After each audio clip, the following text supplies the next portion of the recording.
I've made a video in the past saying we need to talk about the Nephilim more, and that's exactly what I'm going to do today. I feel like there's something I've discovered. I say discovered, but it's not the first time someone said this, but it's the first time someone's going to say this online that isn't in a ridiculing, mocking way towards the concept of the Nephilim. And this idea is that clowns, as we know them today, and have always known them to look, are in fact copies of the Nephilim.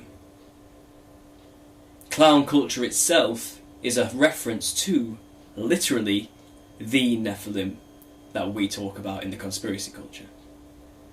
Now this is very relevant because obviously you must have seen flurries of videos being created by theorists online right now about the mass sighting of clowns appearing, luring children into the woods with money, candy, to do God knows what with them. And these sightings have been growing in number and spreading across, well, America, the UK, and possibly the globe. Why? Should be the question. Why are these clowns appearing? And that has been the question for many people. I think I may have an answer, and the answer lies in the giants of the past, and perhaps this is symbolic of them returning. Now, of course, there were giants in the earth in those days, and also after that, after the sons of God came unto the daughters of men and bore offspring. These giants were men of renown for a short time, and perhaps even worshipped as gods and idolised for their strength and stature, before they inevitably turned against one another.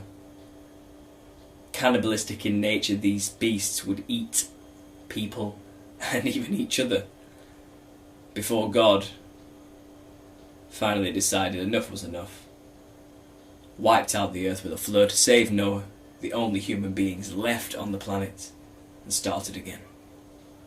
Now, the disembodied spirits of these Nephilim giants are the demons we know of today that like to possess people and mess with people and just generally send them down a very, very, very dark path. Now, I had a vision, and I literally mean that. The only way to describe it is a vision. I was laid in bed one night, not quite asleep, when suddenly a noise filled my head of loud static, and an image flashed in front of my eyes for only 10 seconds. And the image was of a giant jester. That's the only way to describe it. A jester. Coming out of an enormous wall. Its profile protruding out, its back melded in with the wall around it. And around this giant was tiny golden vehicles. But they weren't tiny, they were huge. But from my perspective looking up, I could just see gold dots whizzing around this beast. Now when I say jester, don't be confused. Because for the 10 seconds I saw this thing, it wasn't a jester I was looking at. It was a black and white lined fractaled being whose head was shaped like what jesters wear as a hat. It wasn't wearing a hat, its skull was literally shaped like that. Pointy, flopped over slightly. And then the vision left, along with the loud static noise, and I was left in awe thinking, where did that come from? Because I certainly didn't imagine that. I had no need or want or thought to imagine that vision. It just came to me around 5 months ago randomly when I was in bed, and I even drew what I saw. Roughly. Its face anyway. But like I said, its head was shaped like that of a jester's hat. It had a wide, wide smile. A lot like the clowns we see of today. And it's this vision which got me onto this idea, which has led me to make this video today, 5 months later. Because since these clowns started to appear, I've been thinking about this jester image and just what the Nephilim would have looked like once upon a time, or perhaps what they look like now on the other side. Now, one of the most recent altercations mankind has had with the Nephilim is a tribe in America, I believe, of Indians who had a problem with about 9 feet tall giants who were terrorizing their tribe and eating their people. It was known that these pale-skinned, red-haired giants with 2 sets of teeth and 6 fingers were hiding out in a cave. So the tribe set fire to the front of the cave and smoked them out and probably burned them alive. And that was the last we saw of those giants. But the description of giants is and always has been pale skin, red hair. Now these are clowns by today's standards. This is what a clown would stereotypically be. This is how people would dress. And often we see clowns with a wide grin, a wide-lipped smile, a large mouth, and sharp teeth, if you're going down the Halloween route, but I'm starting to realise there isn't any difference. I believe Bozo the Clown was known for heinous acts with children. And then we have Krusty the Clown on The Simpsons, which is clearly a direct parody of Bozo the Clown, the paedophile. You look at Sideshow Bob, and his stature, his physique, his large feet are not dissimilar from the giant I saw, his hair included, in my vision. Like I said, there was only one other video stating this concept online, and it is from someone who made the video a couple of years ago, off the top of my head I think, taking the piss out of anybody who even believes in giants and Nephilim, saying, oh well, they must just be crazy clowns, thinking he's making a clever joke, when actually, without realising it, he's telling the truth. Nephilim looked like clowns. White skin, red hair, big wide smiles. If we look at Attack on Titan now, though the red hair is missing, the wide smile motif is used there too. This cartoon imagining the end of the world due to giants.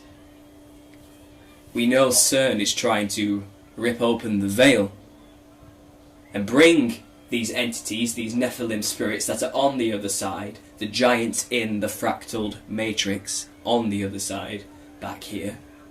Could we see perhaps that these satanic people who are dressing like clowns and luring children into the woods are symbolically sending a message to everyone else who knows the Nephilim are returning? They are almost here. I think that's what this is all about. These aren't just random occurrences from random people who are doing it because they think it's funny. This is a coordinated message which the news is propagating to send out to all other people in the know, in these occult circles, that the Nephilim are coming back. So like I said, red hair, pale skin, but another motif I've noticed is that they're always wearing striped lined, multicoloured, crazy patterned clothing.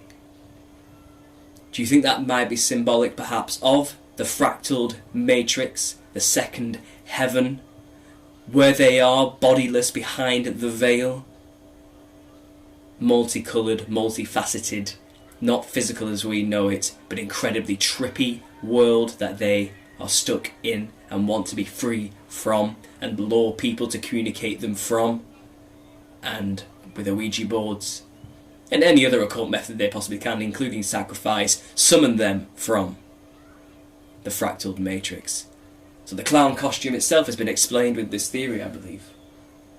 And I wouldn't have known any of this or even bothered to link clowns with Nephilim if I hadn't had this 10-second vision of a giant, jester-like creature fractaled in its image.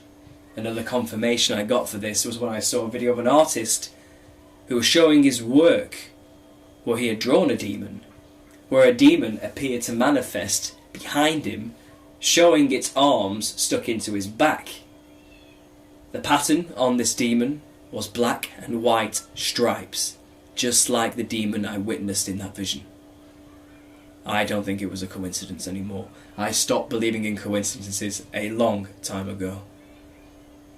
So ladies and gentlemen, when you see clowns, when they reference their large feet in their big shoes and their pale skin and red hair, they are referencing the giants of the past. These things were hideous looking abominations, terrifying and awe-inspiring. We don't want them back. Ladies and gentlemen, if you don't know, you need to know now that you need Jesus Christ. He is the only protection against these beasts. In His name we have the power to tread on serpents and to cast out demons, and that's exactly what these things are. So protect yourself, get wise to the truth and understand what's really going on. This is a spiritual message I'm sending you today to a very physical image. If you don't know this interpretation, share it with as many people as you can and get to know it, because this is the answer as far as I can see. I'm open to suggestions, I'm open to skeptics to consider why clowns may not be Nephilim, but I think you'll find, like I did, the parallels are uncanny. So thank you, that's all I want to say about this. Anything else you want to share with me about this topic, please send it my way. That would be very interesting. But considering that this is a hot topic right now for most conspiracy theorists, this is something you need to consider. This is a very important part of the puzzle, and it may explain why we have men dressing like clowns in the 21st century, luring children. That's fucking hating, man.